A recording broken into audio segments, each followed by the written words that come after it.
بسم اللہ الرحمن الرحیم۔ السلام علیکم۔ پروگرام احوال کشمیر کے ساتھ میں ہوں آپ کا میزبان نصیر انور۔ ناظرین، آزاد کشمیر کے آمدہ انتخابات کو تقریباً 1 سال کا عرصہ باقی رہ گئے۔ آج ہم اپنے پروگرام میں آزاد کشمیر کی موجودہ سیاسی صورتحال اور عوام کو درپیش مسائل کے حوالے سے بات کریں گے۔ ہمارے ساتھ موجود ہیں مشیر حکومت اور رکن قانون ساز اسمبلی محترمہ نصارہ عباسی صاحبہ، میم بہت شکریہ۔ سب سے پہلے میں یہ جاننا چاہوں گا، آزاد کشمیر کی سیاسی صورتحال پہ بھی ہم بات کریں گے، عوام کے مسائل پہ بھی بات کریں گے، لیکن آپ کا ایک سماجی سیکٹر میں بڑا نام تھا، شروع سے آپ لے کے آج تک جو ہیں وہ سماجی سیکٹر میں کام کرتی رہی ہیں، تو کبھی سوچا تھا آپ اسمبلی میں بھی آئیں گی اور یہاں پہ بھی بیٹھ کے عوام کی جو ہے وہ نمائندگی کریں گی؟ سب سے پہلے تو بہت شکریہ آپ کا۔ میں نے یہ کبھی نہیں سوچا تھا کہ میں سیاست میں جاؤں گی، جی نہ کبھی ذہن تھا اس طرف۔ میں بیسیکلی میری ابتدا تھی وہ بطور سوشل ورکر تھی، اور این جی او سیکٹر سے میں نے اپنے کام کی ابتدا کی، جس کا میرا صرف ایک جذبہ تھا، ایک پیشن تھا جو مجھے اس طرف لے کے آیا تھا کہ میں نے کسی کے لیے کچھ کرنا ہے۔ تو اسی پلیٹ فارم سے جو ہے وہ پھر میں سماجی ورک کرتی رہی، اور اس کام سے اتنا ہوا کہ ایک پہچان بن گئی، ایک شناخت بن گئی، ایک نام بن گیا۔ اسی نام کی وجہ سے جو ہے پھر وہ مجھے سیاست میں باضابطہ جو ہے وہ لایا گیا، دعوت دی گئی 2010 میں۔ تو میں حالانکہ نہیں تھا، مجھے سمجھ نہیں تھی کہ سیاست کیا ہوتا ہے، لیکن یہ کہ مجھے یہ کہہ کے سمجھایا گیا تھا اس وقت کہ یہ جو ادارہ جس پہ آپ سوشل سیکٹر میں، جس این جی او میں آپ کام کر رہی ہیں، یہ بھی لوگوں کی فلاح کے لیے کر رہی ہیں، لوگوں کی خدمت کے لیے کر رہی ہیں، لوگوں کی سہولت کے لیے کر رہی ہیں۔ تو وہ جو پلیٹ فارم ہے سیاست، وہ بھی اسی طرح کا ہے، وہ اس سے بڑا پلیٹ فارم ہے۔ آپ اس سے زیادہ بہتر طریقے سے جو ہے وہ وہاں پر لوگوں کی فلاح و بہبود کے لیے کام کر سکتی ہیں، ان کی بہتری کے لیے زیادہ بہتر طریقے سے جو ہے گورنمنٹ کا حصہ بن کے وہ کام کر سکتی ہیں۔ تو اس وقت تو چلیں یہ ایک چیز تھی جس کے لیے مجھے کنونس کیا گیا، اور اس کے بعد میں پھر باقاعدہ سیاست میں باضابطہ طور پہ 2010 میں جب نون لیگ بنی تو میں اس میں انٹر ہو گئی۔ تو ابھی آپ کے سامنے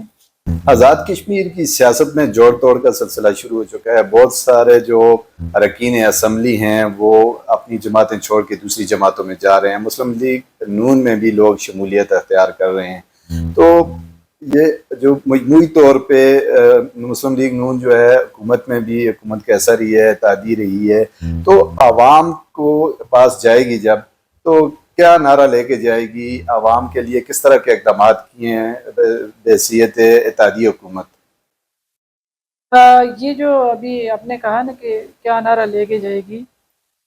تو ابھی جو موجودہ سیٹ اپ ہے اس کے اندر آپ نے دیکھنا ہے کہ آپ کا جو مسلم لیگ نون ہے اس کی نمائندگی تو ضرور ہے، لیکن کس حد تک نمائندگی، کتنے فیصد نمائندگی ہے، یہ چیزیں بھی معنی رکھتی ہیں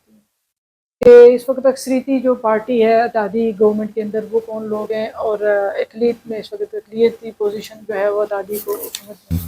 ہمارے پاس اس وقت کابینہ کے اندر ہم 5 لوگ ہیں، جس میں 4 وزارتیں ہمارے پاس ہیں اور ایک میں مشیر ہوں، اور مشیر ہو کے بھی میرے پاس جو ایک ڈپارٹمنٹ ہے جس کے وزیر کرنل وقار نور صاحب ہیں۔ تو خواتین کو اس طرح سے مطلب وزارت اگر میرے پاس جس طرح سے باقی ان کی جو فارورڈ گروپ ہے ان کے پاس وزارتیں ہیں ان خواتین میں، جیسے میڈم تقدیس کرانی صاحبہ کے پاس بھی ہے، میڈم امتیاز، ہمارے پاس اس طرح سے نہیں ہے۔ آپ کہہ لیں کہ کابینہ کے اندر 4 لوگ ہمارے جو ہیں وہ ایک ایسی پوزیشن پہ بیٹھے ہیں کہ جہاں وہ بیٹھ کے کوئی ڈیلیور کر سکیں، لیکن اس کے باوجود بھی یقین کریں کہ میں یہاں بیٹھی ہوں بطور مشیر حکومت،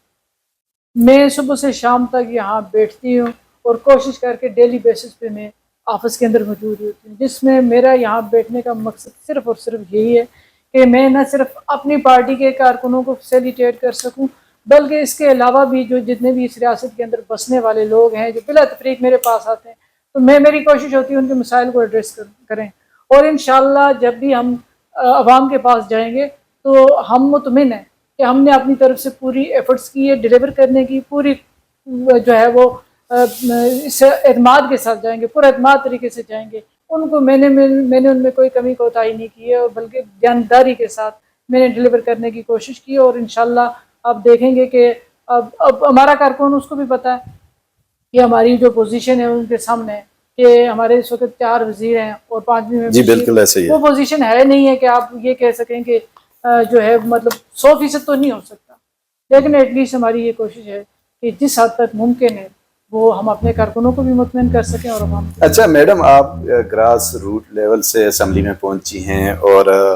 آپ ماشاءاللہ بڑی ایکٹیو ہیں، ہمیشہ آپ کا فعال کردار ہوتا ہے آزاد کشمیر کی سیاست میں۔ تو آج کل جو موجودہ سیاسی صورتحال ہے پاکستان پیپلز پارٹی کی ہم بات کریں تو پچھلے چند دنوں میں نامی گرامی جو لوگ ہیں وہ پاکستان پیپلز پارٹی میں شمولیت اختیار کر چکے ہیں، کچھ ان ہاؤس تبدیلی کی بھی بات چل رہی ہے۔ تو اگر اس طرح کی کوئی صورتحال پیدا ہوتی ہے تو کیا مسلم league known us in house تبدیلی کا ایسا بنے گی؟ جہاں تک میں سمجھتی ہوں، میرے تو علم میں ایسی کوئی بات نہیں ہے کہ کوئی نا اس تبدیلی ہونے جا رہی ہے، اور باقی جو فیصلہ کرنا وہ ہماری قیادت میں کرنا ہے کہ ہم نے اس کا حصہ بننا ہے یا نہیں بننا، یہ فیصلہ ہمارے قائدین کریں گے، یہ وہی بہتر جانتے ہیں۔ اچھا، آپ کا تعلق جو ہے آزاد کشمیر کے دارالحکومت مظفر آباد سے، کسی بھی ریاست کا جو دارالحکومت ہوتا ہے وہ اس کا چہرہ ہوتا ہے، تو آزاد کشمیر کا جو دارالحکومت ہے مظفر آباد، اور اس کی ایک بیٹی ہونے کی حیثیت سے اس کی جو ترقی ہے اس کے حوالے سے آپ نے پچھلے بطور مشیر حکومت کس طرح کے اقدامات کیے ہیں، اور آپ کیا سمجھتی ہیں جو دارالحکومت کے حل طلب مسائل ہیں وہ کون سے ہیں؟ اس حوالے سے میں یہ کہوں گی کہ میں جب سے بطور مشیر حکومت، جب میں اپوزیشن میں تھی تب بھی بہت ساری ایسی قراردادیں اور کال اٹینشن نوٹس جو ہے وہ اسمبلی فلور میں اب آج بھی ریکارڈ کا حصہ ہیں، ہم نے وہ جتنے بھی مسائل تھے ان کو وہاں ہائی لائٹ کیا، اور جب سے مشیر بنی ہو یہاں بیٹھ کے ایسے بہت سارے نوٹس ہیں جو یہاں کے جتنے بھی مظفر آباد کے جو جینون مسائل ہیں ان کے لیے میں نے پرائم منسٹر کو باقاعدہ نوٹس پٹ اپ کیے ہیں کہ ہمارے کون کون سے ایسے ایشوز ہیں جن پر کام کرنے کی ضرورت ہے، اور پرائم منسٹر صاحب نے بھی جو ہے اس کی طرف خصوصی جو ہے وہ توجہ دی ہے، جس کے لیے آپ نے دیکھا ہوگا کہ انہوں نے بلدیہ کے اندر جب وہ گئے ہیں وہاں پر بھی انہوں نے ایک اچھی اماؤنٹ جو ہے وہ اس حوالے سے جو ہے وہ سالڈ ویسٹ مینجمنٹ کے منصوبے کے لیے بھی انہوں نے جو ہے وہ وہاں پر دی ہے، تاکہ جو ہے مظفر آباد کے اندر یہ جو صفائی کا جو نظام ہے اس کو بہتر کیا جا سکے۔ اور اسی طرح سے باقی بھی آپ دیکھ لیں جتنے بھی وہ جو ہمارا جو دور کے اندر جو منصوبے ہمارے جاری تھے ان منصوبوں کی تکمیل کے لیے، ان کو فنڈنگ کی فراہمی کے لیے بھی اس گورنمنٹ نے اپنا ایک کردار ادا کیا ہے، اور بھی بہت ساری ایسی جو جتنے بھی مطلب منصوبے جو ابھی آگے آپ دیکھیں گے انشاءاللہ، آپ ہیلتھ میں دیکھ لیں، ایجوکیشن میں آپ دیکھ لیں، اب ہیلتھ کا پیکج آیا ہے، ایجوکیشن پیکج آیا، اور ہیلتھ پیکج سے آپ دیکھیں گے کہ مظفر آباد کے بہت سارے ایسے دیہات جہاں پر فرسٹ ایڈ پوسٹ نہیں تھی یا ہیلتھ کی کوئی سہولت نہیں تھی، وہاں پر آپ دیکھیں گے کہ وہاں پر آپ کو ڈاکٹر بھی ملے گا، ایک میڈیکل ٹیکنیشین آپ کو ملے گا، ایک سیٹ اپ وہاں آپ کو ملے گا جس میں ایمرجنسی کی صورت میں۔ اسی طرح پھر آگے جو ایجوکیشن پیکج ہے اس میں وہ ہمارے بہت سارے، پہلے اگر ہیلتھ کی بات کر لیں تو دارالحکومت کی جو دو بڑے ہاسپٹل ہیں، ایمز ہے اور سی ایم ایچ ہے، اس میں لوگوں کا اکثر یہ شکایات رہتی ہیں کہ اس میں ادویات نہیں ہیں، عملے کے بھی شکایات ہوتی ہیں، اسی طرح جو اسپتالوں کی جو بنیادی ضرورت ہے اکوپمنٹ جو ہوتی ہیں وہ بھی نہیں ہیں۔ تو ہیلتھ پیکج کی آپ نے بات کی، بجٹ میں بھی یقیناً حکومت نے اچھا خاصا اس کے لیے فنڈ مختص کیا ہے، تو اس کو یقینی بنانے کے لیے آپ کس طرح کا کردار ادا کر سکتی ہیں؟ میں وزٹ کر چکی ہوں سی ایم ایچ کو بھی دو سے تین دفعہ میں نے پرسنلی اس کو وزٹ کیا ہے۔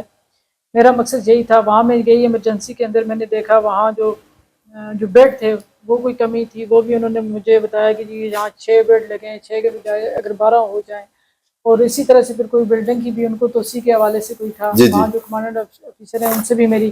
چونکہ وہ میرے ساتھ تھے، انہوں نے مجھے وزٹ کروایا، اور وہ ساری چیزیں یہاں آ کے میں نے پرائم منسٹر صاحب کے نوٹس میں لی ہیں۔ ابھی آپ دیکھیں سی ایم ایچ کو جو ہے وہ وہاں پر کچھ توسیع بھی ہو رہی ہے اور کچھ اس کو جو ہے وہ ایکسٹینڈ بھی کر رہے ہیں۔ تو باقی جو میڈیسن کے حوالے سے یہ کہ ایک اچھا خاصا بجٹ اس بار بھی ہیلتھ اور ایجوکیشن کے لیے رکھا گیا، لیکن اب لوڈ اتنا زیادہ ہے، میں چونکہ خود گئی ہوں، اتنا لوڈ ہے کہ ہمارے جو سی ایم ایچ ہے اس میں آپ دیکھ لیں اوور آل آزاد کشمیر سے جو پیشنٹ آ رہے ہیں، اور بعض دفعہ یہ کہ جو ساتھ جتنے بھی یہ علاقے ان سے بھی پیشنٹ یہاں پر آتے ہیں، تو وہ بہت زیادہ برڈنائز ہونے کی وجہ سے وہ چیزیں پھر تھوڑا سا چیزیں گیپس تو ہوتے ہیں، لیپس تو آتے ہیں، تو یہ ریزن ہے، ادروائز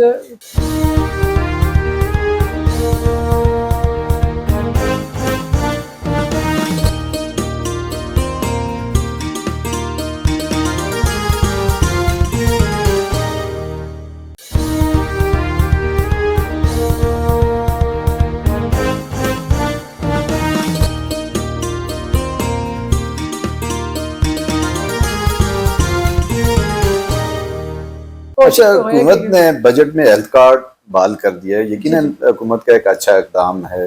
تو یہ کب سے حکومت کو جو ہے حکومت یہ عوام کو سہولیت جو ہے وہ مستفید ہوں گے عوام اس سے؟ انشاءاللہ یہ جو حالیہ بجٹ ہے اسی کے اندر یہ اس کو بحال کیا گیا. تو ابھی آپ یہ شروع ہو چکا ہے، یہ جولائی، یہ مالی سال شروع ہو چکا ہے، تو انشاءاللہ یہ اب لوگ مستفید ہونا شروع ہو تو ایجوکیشن کے حوالے سے بہت سارے اسکولوں کی بھی اب تک ارتھ کوئک میں زلزلہ میں جو متاثر ہوئی تھی، مظفر آباد ڈوین کی اگر ہم بات کریں، پھر اسی طرح باغ آزاد کشمیر میں بھی بڑے پیمانے پر تباہی ہوئی، اور مظفر آباد میں خاص کر، اور اس کے جو نوائی علاقے ہیں جس طرح بات یہ کوٹلہ ہے، یا ابھی تک اسکول کی جو عمارتیں ہیں وہ بہت ساری جو ہیں وہ نہیں بنی. تو اس حوالے سے کچھ حکومت اسی کی حوالے سے میں ابھی بات کر رہی تھی جی جی ایجوکیشن کے، آپ سے پہلے بھی، کہ ایجوکیشن کا پیکج جو ہے اس کا مقصد یہی ہے کہ جہاں پہ اداروں کو اپ گریڈ کرنے کی ضرورت ہے وہاں ادارے اپ گریڈ کیے جائیں گے. وہ ایسی بلڈنگ جو شٹر لیس ہیں، مطلب جو ادارے شٹر لیس ہیں ابھی تک جن کی بلڈنگ یا تو زیر تعمیر ہے یا سرے سے بنی کوئی نہیں ہے، تو ان کے لیے بھی صرف مقصد یہی ہے کہ تاکہ وہ جو بلڈنگ نہیں بنی وہ بھی بن سکیں، اور جو زیر تعمیر ہیں وہ مکمل ہو سکیں، اور جو ادارے ابھی تک اپ گریڈ نہیں ہوئے جن کی ضرورت ہے ان کو اپ گریڈ کیا جائے. اچھا، ایجوکیشن اور ہیلتھ کی آپ نے بات کی. ٹورزم کا بڑا پوٹینشیل ہے آزاد کشمیر میں، اور بڑی تعداد میں ہر سال سے یہاں پہ آتے ہیں، لیکن اس دفعہ دیکھا گیا کہ بجٹ میں کوئی خاطر خواہ جو ہے ٹورزم کے جو شعبہ ہے اس پہ توجہ نہیں دی گئی، اور جو سیاح آتے ہیں وہ بھی اس طرح مطمئن نہیں واپس لوٹتے. ان کی جو سہولیات ہیں اس حوالے سے بھی فقدان نظر آ رہا ہے. ٹورزم پولیس جو کسی زمانے میں بنی تھی وہ بھی اب کہیں نظر نہیں آتی. تو کیا کہیں گے اس حوالے سے؟ میں تو جب بھی کہیں میرا وزٹ ہوتا ہے، خاص کر جیلم ویلی یا نیلم میں جب بھی گئی ہوں تو ٹورسٹ پولیس مجھے اکثر راستے میں ملتی ہے اور وہ موجود ہوتی ہے. جہاں تک سہولیات کی بات ہے تو آپ دیکھ لیں کہ پرائیویٹ سیکٹر کو ایک موقع دیا نا گورنمنٹ نے، جی جی پرائیویٹ سیکٹر کو ایک ہے. باقی ہمارے اپنے بھی گورنمنٹ کی طرف سے بھی ہمارے جو بہت سارے ریسٹ ہاؤسز وغیرہ بنے ہوئے ہیں، اور اس کے علاوہ بھی جو ہے وہ پولیس ہے، وہ ٹورسٹ پولیس اسی وجہ سے بنی ہوئی ہے تاکہ جو ہے وہ ان ٹائم ان کے اگر کوئی ایشوز ہو جاتے ہیں، مسائل ہو جاتے ہیں، ان کو دیکھا جائے. باقی پرائیویٹ سیکٹر کو گورنمنٹ نے ایک بڑا وہ دیا ہے، ایک اپرچونٹی دے رکھی ہے. آپ دیکھ لیں کہ ایک بہت بڑا روزگار کا ذریعہ ہمارے نیلم ویلی میں آپ جی دیکھیں، بالکل. جیلم میں دیکھیں، اسی طرح اس طرف آپ راملہ ٹورزم کوٹ سے روزگار کا یقیناً وابستہ ہے. اگر ہم انٹری پوائنٹس کی بات کریں، وہاں پہ پچھلی جو حکومت تھی اس نے انفارمیشن ڈیسک قائم کیے تھے، وہاں پہ سیاحت کا عملہ بیٹھا ہوا تھا، تو وہ بھی ختم ہو گئے. تو میں نے جو بنیادی کوشچن تھا میرا کہ حکومت نے موجودہ بجٹ میں کوئی سیاحت پہ جو ہے اس طرح کی خاطر نہیں، خواہ توجہ سیاحت نہیں پہ دی. نہیں بجٹ تو رکھا گیا سیاحت جی پہ، جی. اور اس میں آپ دیکھیں گے انشاءاللہ آپ کو ریفارمز بھی نظر آئیں گی، اور اگر کوئی اس طرح کی گیپس ہیں یا کوئی چیزیں ہیں وہ انشاءاللہ بہتری کی طرف جائیں گی. تو جہاں تک انٹری پوائنٹ کا تعلق ہے تو وہ تو آج بھی اندراج اسی طرح سے ہو رہا ہے، اگرچہ وہاں سیاحت کے لوگ بطول آپ کے نہیں بیٹھے ہوئے، لیکن آپ جب بھی جائیں آپ کا اندراج تو وہ ظاہری بات ہے وہاں پہ پولیس بھی کر رہی ہے، جی جی. آرمی بھی کر رہی ہے. نہیں، معلومات جو وہاں پہ آتے تھے سیاحت انٹری پوائنٹس پہ، ان کو انفارمیشن دی جاتی تھی کہ کون کون سے علاقوں میں جائیں، آپ کو کتنی ایکسیس ہے یہاں سے، کتنے ٹائم آپ کا نیلم ویلی سے جگہ یہ گیا. آپ فار ایگزامپل کوئی ریکارڈ انٹری پوائنٹ سے آتا ہے یا کوالا انٹری پوائنٹ سے آتا ہے، تو اس کو وہاں پہ سیاحت کا عملہ ہوتا تھا، وہ یہ اس کو گائیڈ کرتا تھا کہ آپ کون سی سڑک استعمال کریں، یا احتیاطی تدابیر جو ہیں وہ ساری بتاتے تھے. تو وہ بھی ختم کر دیے گئے. نہیں، آج بھی یہ تو میں ابھی آپ سے میں نے یہ سنا کہ وہ چیزیں ختم کر دی گئی. ادروائز آج بھی آپ چلے جائیں کسی بھی علاقے کے اندر، وہاں جو ہمارے ڈی سی حضرات ہیں یا کمشنر ہیں جی جی. یہ باقاعدہ جو ہے وہ گائیڈ کرتے ہیں لوگوں کو، اور اگر کہیں کوئی خطرہ ہو تو اس کے لیے باقاعدہ سے پولیس موجود ہوتی ہے، وہ منع کرتی ہے. مطلب لوگ تو ڈپیوٹ ہے نا، وہ منع کرتے ہیں کہ جی اس طرف آپ نہ جائیں، اس طرف آپ نہ جائیں، یہاں جو ہے روڈ اچھی نہیں ہے جی جی. یا کوئی اور ایشو ہے، یہ باقاعدہ آج بھی گائیڈ کیا جاتا ہے. اچھا، خواتین کے مسائل کے حوالے سے نشان ہے، آپ نے بات کی سماجی سیکٹر کی، ہم اگر بات کریں سیاست میں آگے پھر بھی آپ تو کیا سمجھتی ہیں کہ آبادی کے تناسب سے، جو آزاد کشمیر کی آبادی ہے اس کے تناسب سے اسمبلی میں خواتین کی جو نمائندگی ہے یہ کافی ہے یا اس میں اضافہ ہونا چاہیے؟ آبادی کے تناسب سے تو یہ بہت ہی کم ہے. 9.2 جو ہے آزاد کشمیر کے اندر جو خواتین کا کوٹا ہے.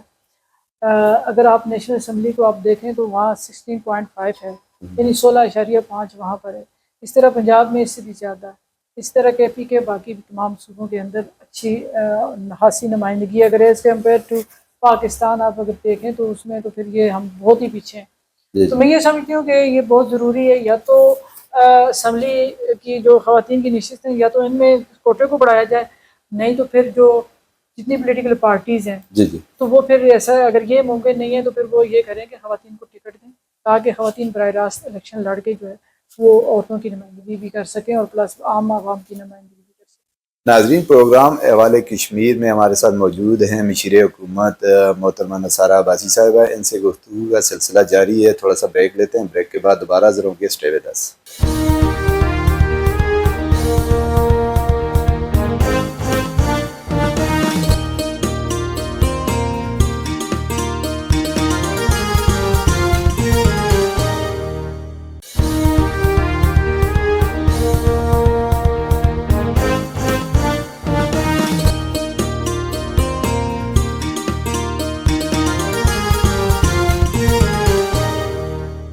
جی، وقفے کے بعد دوبارہ خوش آمدید۔ وقفے سے پہلے ہم بات کر رہے تھے آزاد کشمیر کی موجودہ سیاسی صورتحال اور آزاد کشمیر کا جو دارالحکومت ہے مظفر آباد اور تھرو آؤٹ آزاد کشمیر کے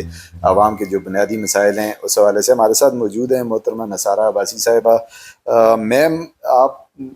ویمن پارلیمانی کاکس جو ہے اس ایک پلیٹ فارم ہے قانون ساز اسمبلی کا، اس کی بھی چیئر پرسن ہے، تو خواتین کے حقوق کے لیے کس طرح کی آپ نے آواز بلند کی ہے، یا آج تک خواتین کے حقوق کے لیے کیا اقدامات کیے؟ یہ جو وومن پارلیمانی کاکس ہے، اس کا مقصد اسمبلی کے اندر صرف یہی ہے کہ خواتین کے لیے لیجسلیشن کی جائے، قانون سازی کی جائے، جی جی اور عورتوں کے جتنے بھی رائٹس ہیں، چاہے وہ وراثت سے متعلق ہوں، چاہے وہ ان کے کسی قسم کے بھی رائٹس ہوں آپ کہہ لیں، چاہے ان کے سیاسی ہوں، سماجی ہوں، معاشی ہوں، جو بھی جتنے بھی حقوق ہیں، تو ان کے تحفظ کے لیے جو ہے وہ ہم ایک اپنی آواز بلند کر سکیں۔ تو اس پہ میں بھی اور باقی بھی ہماری جتنی بھی پارلیمنٹیرین ہیں، جب بھی خواتین کا کوئی بھی ایسا برننگ ایشو کوئی بھی جو ہے اسٹیٹ کے اندر، ریاست کے اندر جب بھی ہوتا ہے، اس پر انشاءاللہ اس سے پہلے بھی ہم بھرپور آواز اٹھاتے رہے ہیں، قراردادیں بہت ساری لے کے آئے، جو ابھی بھی ریکارڈ کا حصہ ہے۔ میں بھی قراردادیں لے کے آئی ہوں، میڈم تدریس کیلانی، میڈم نبیلہ ایوب، اس طرح دوسری جو جتنی بھی ہماری میڈم خواتین خواتین ساری اسمبلی کی ہیں۔ ساری اس پر جو ہے وہ ہم باقاعدہ جو ہے وہ قرارداد لا کے اسمبلی پہ اس پر باقاعدہ ایک ڈیبیٹ بھی کرتے رہے، بحث مباحثہ بھی ہوتا رہا، اور پچھلے سال جس طرح خودکشیوں کا ایک ٹرینڈ چل پڑا تھا، اس پر میں قرارداد بھی لے کے آئی ہوں۔ اس کے بعد پھر میں نے ایک باقاعدہ یہاں ایک سیمینار رکھا، یہ کمیٹی ہال کے اندر بہت بڑا سیمینار، جس میں کوئی 200-250 خواتین تھیں ہماری، جن کو ہم نے یہ ایک اویئرنیس سیمینار کے لیں، ان کو بیداری دی کہ بجائے آپ دریا کا رخ کرنے کے یا خودکشی کی طرف جانے کے، تو بہتر یہ ہے کہ آپ جو ہے وہ اپنے حقوق کے لیے بات کریں، اور ان کے پیرنٹس کو سمجھانے کی کوشش کیے، ان کے لیے راستے سارے بند نہ کیے۔ اچھا، یہ ایک بڑا پچھلے عرصے میں ٹرینڈ چل گیا تھا، بہت زیادہ جو ہے خودکشی کے، جو خاص کر خواتین کی اگر ہم بات کریں تو بہت زیادہ واقعات دیکھنے کو مل رہے تھے، تو یہ کیا سمجھتی ہیں بطور خاتون کہ یہ اصل ہمارے معاشرے کے اندر ایسے کون سے مسائل ہیں کہ خواتین اس حد تک چلی جاتی ہیں کہ وہ اپنی زندگیوں کا جو ہے وہ چراغ جو ہے گل کرتے ہیں؟ اس میں بہت سارے فیکٹر ہیں، کوئی ایک چیز نہیں ہے اس میں۔ آپ یہ ایک تو ڈومیسٹک وائلنس ہوتا ہے، جو ایک کسی خاتون کو اپنے گھر کے اندر جدھر وہ ہوتی ہے، وہ بعض دفعہ ان کے رویے ہوتے ہیں لوگوں کے، وائلنس بھی ہو سکتا، بیہیویئر بھی ہو سکتا ہے، بعض دفعہ کوئی اور مینٹلی پریشر بھی ہو سکتا ہے، کوئی اور مینٹلی ڈس آرڈر بھی ہو سکتا ہے، نفسیاتی کوئی ایشو ہو سکتا ہے، اور اس کی یہ وجہ پھر دوسرا پیرنٹس کی طرف سے،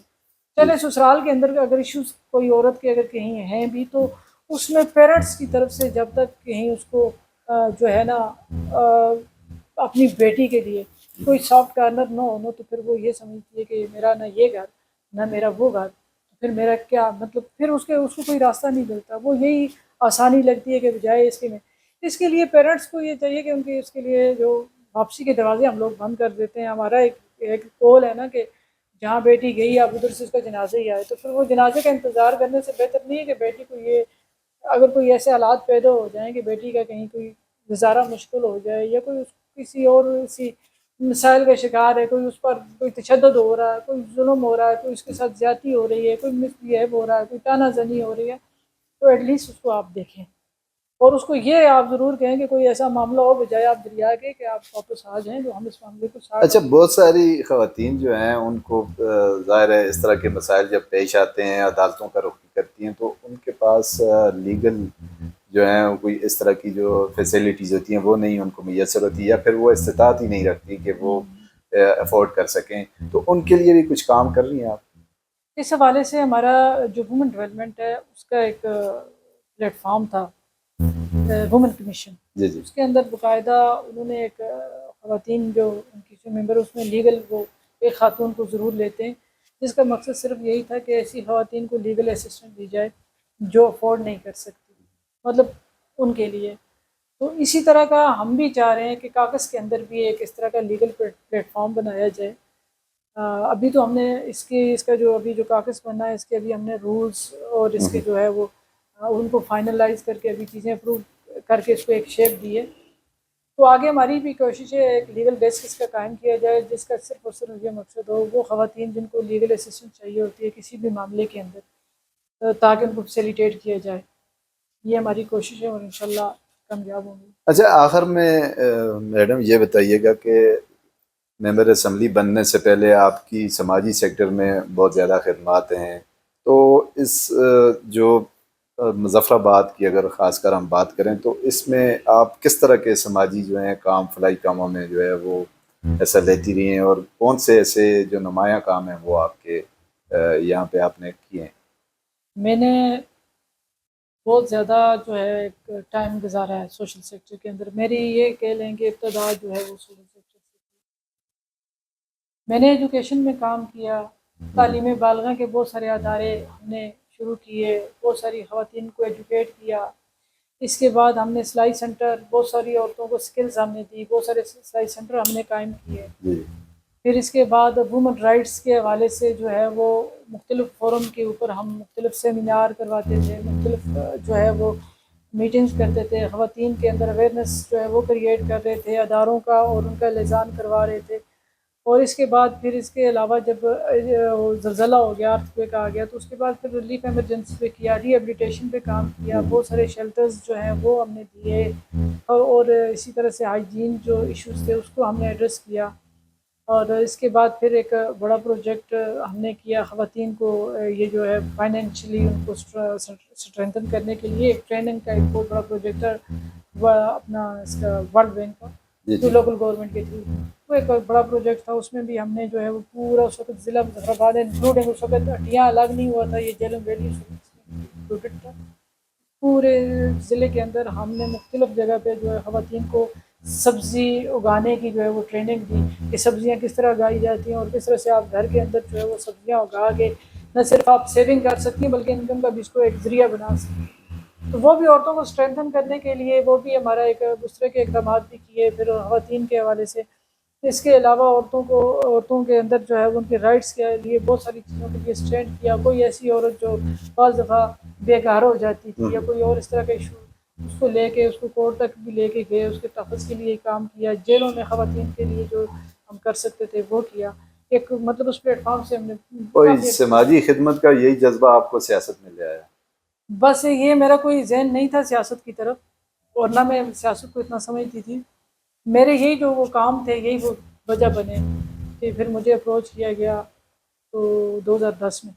جب یہ نون لیگ بننے جا رہی تھی تو مجھے اپروچ کیا گیا کہ آپ، چونکہ وہ بھی ایک پلیٹ فارم ہے، یہ بھی پلیٹ فارم ہے، وہاں بھی لوگوں کی خدمت کرنی ہے، یہاں بھی خدمت کرنی ہے، تو ایک بڑا پلیٹ فارم کیوں نہ آپ اس طرف. تو پھر وہی وجہ بنی اور میں اس پلیٹ فارم پہ آئی. تو آج آپ کے ساتھ بہت بہت شکریہ جی. ہمارے ساتھ موجود تھیں مشیر حکومت محترمہ نثارہ عباسی صاحبہ، جن پہ ہم نے اپنے پروگرام میں تفصیلی سیاسی جو موجودہ سیاسی صورتحال ہے آزاد کشمیر پہ اس حوالے سے، اور اس کے ساتھ ساتھ دارالحکومت اور آزاد کشمیر کے جو عوام کے بنیادی مسائل ہیں ان کے متعلق بھی بات چیت کی. آج کے لیے اتنا ہی. اپنے میزبان نصیر انور کو دیجیے اجازت. اللہ نگہبان.